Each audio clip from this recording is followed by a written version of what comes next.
एक मछुआरा था जो कभी इतनी मछली नहीं पकड़ पाता था जिससे वह अपने परिवार का पेट भर सके। इसलिए वह और उसका परिवार अक्सर ही भूखा रहता था। एक दिन जब उसने अपना जाल पानी में से खींचा तो उसको अपना जाल इतना भारी लगा कि उसे खींचने में उसे बहुत मुश्किल हो रही थी, पर हिम्मत करके उसने उसे खींच ही लिया।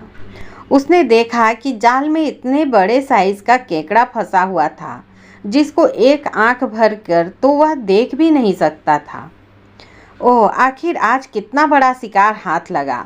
अब मैं अपने बच्चों के लिए बहुत सारा खाना खरीद सकता हूँ। उसने उस केकड़े को अपनी पीठ पर रखा और घर ले गया।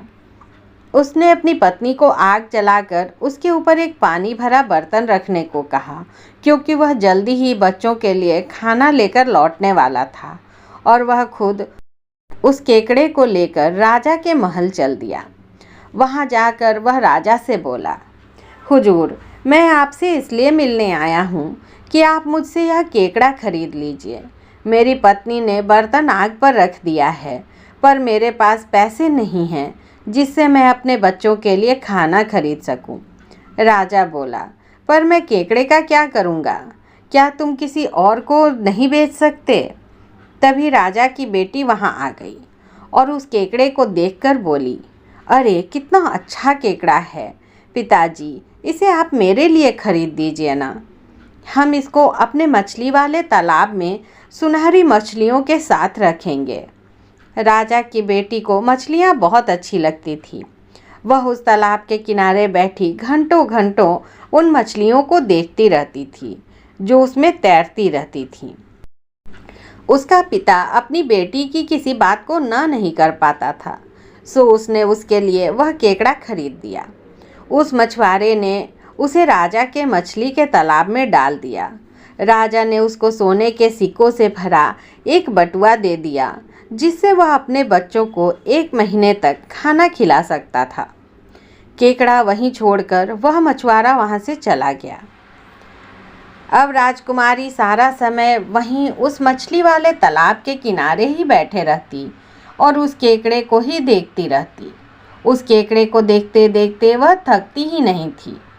इतनी ज़्यादा देर तक वहां बैठे रहने से और उस केकड़े को बराबर देखते रहने से अब वह उसको और उसके तरीकों को बहुत अच्छी तरह से जान गई थी। उसने देखा कि वह केकड़ा दिन के 12 बजे से लेकर दिन के 3 बजे तक गायब हो जाता था। भगवान जाने कहाँ जाता था। एक दिन राजा की बेटी वहाँ उस केकड़े को देखने के लिए बैठी हुई थी। उसने दरवाजे पर किसी के खटखटाने की आवाज़ सुनी। उसने अपने छज्जे से नीचे देखा तो एक खानाबदोश वहाँ भीख मांगने के लिए खड़ा हुआ था। राजा की बेटी ने पैसों का एक थैला उसकी तरफ फेंक दिया, पर वह थैला न लपक सका और वह थैला उसके बराबर से होकर एक गड्ढे में जा पड़ा। वह खानाबदोश उस थैले के पीछे पीछे उस गड्ढे तक गया। गड्ढे में पानी था, सो वह पानी में कूद पड़ा और तैरना शुरू कर दिया। वह गड्ढा जमीन के नीचे एक नहर से राजा के मछली वाले तालाब से जुड़ा हुआ था और वह नहर भी न जाने कहाँ तक जाती थी।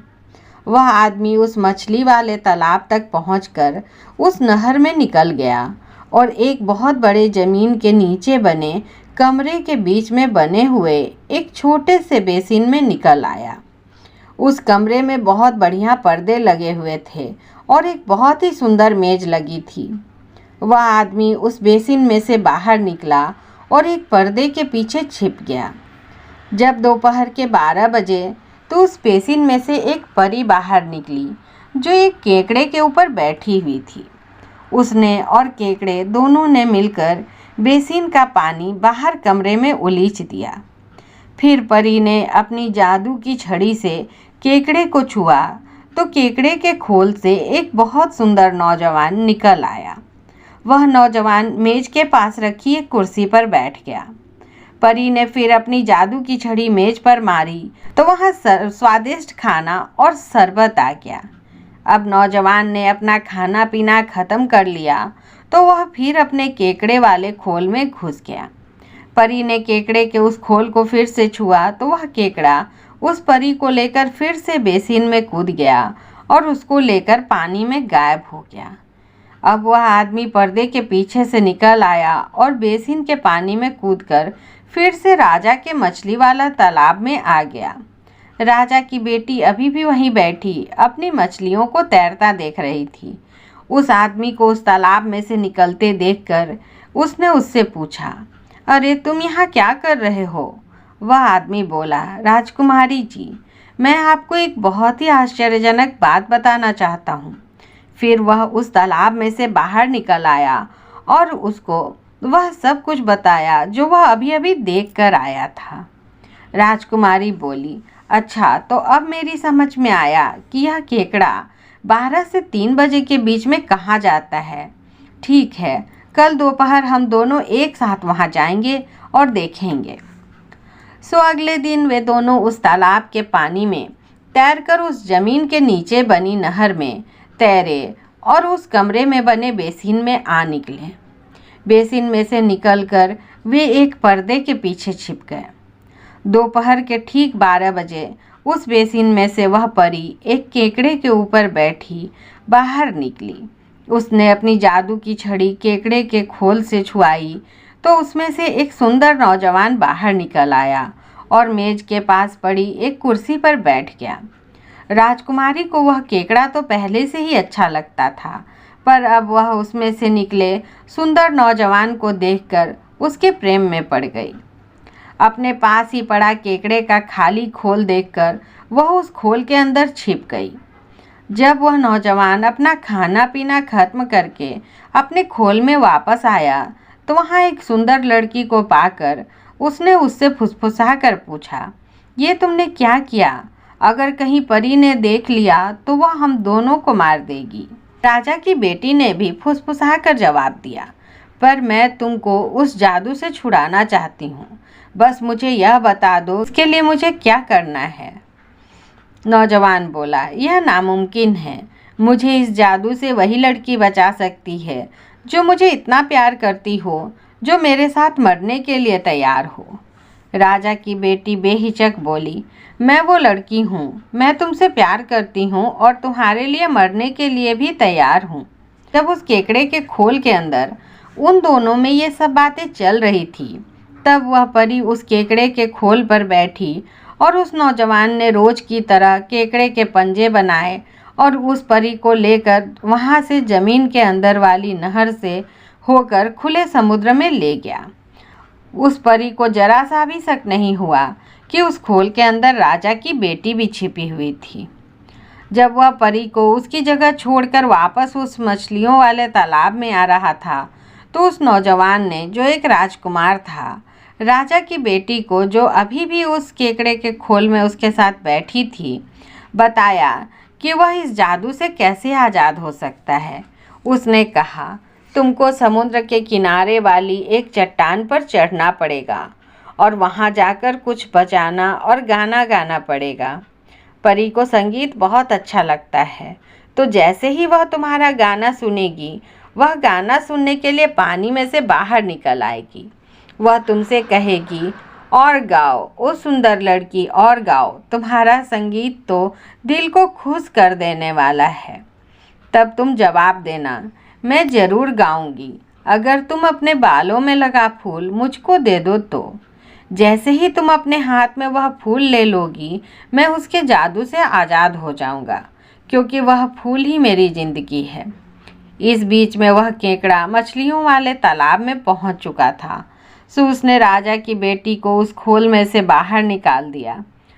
वह खानाबदोश अपने आप ही उस नहर में से तैरकर बाहर आ गया था।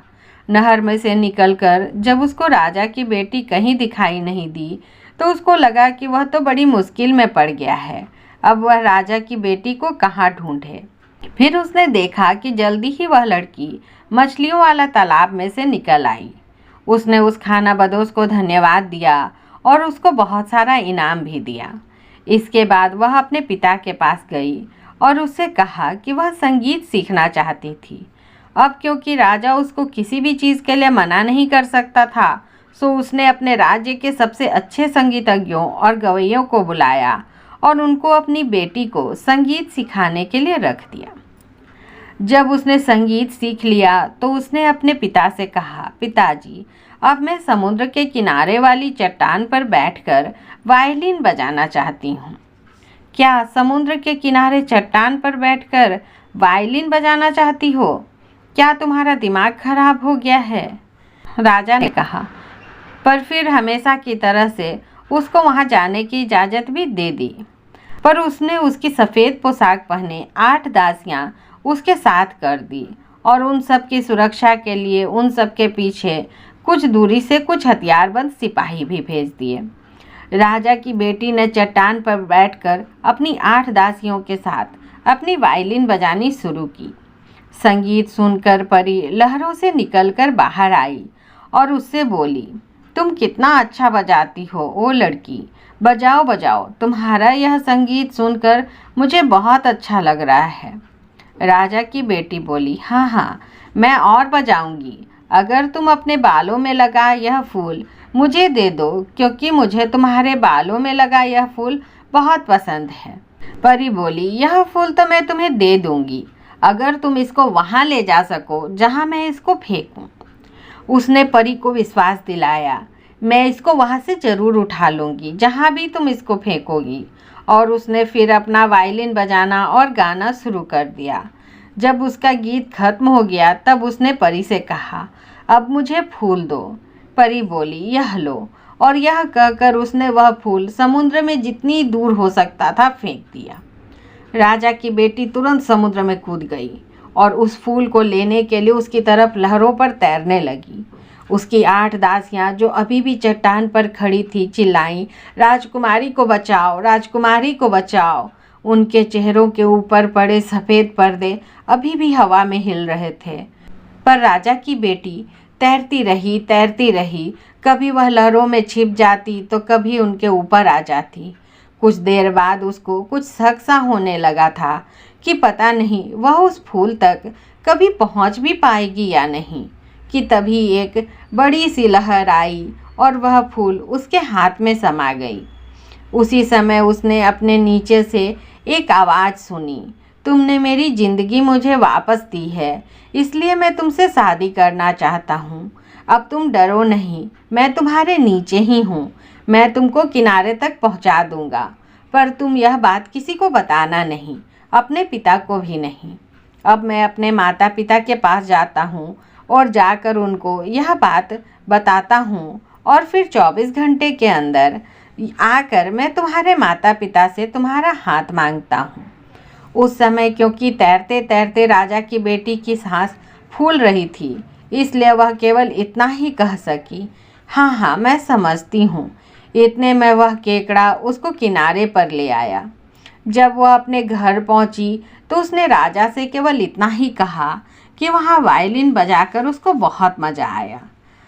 अगले दिन तीसरे पहर 3 बजे ढोलों की और बाजे बजने की और घोड़ों के टापों की आवाज़ के साथ एक मेजर महल में दाखिल हुआ और बोला कि वह राजा से मिलना चाहता है।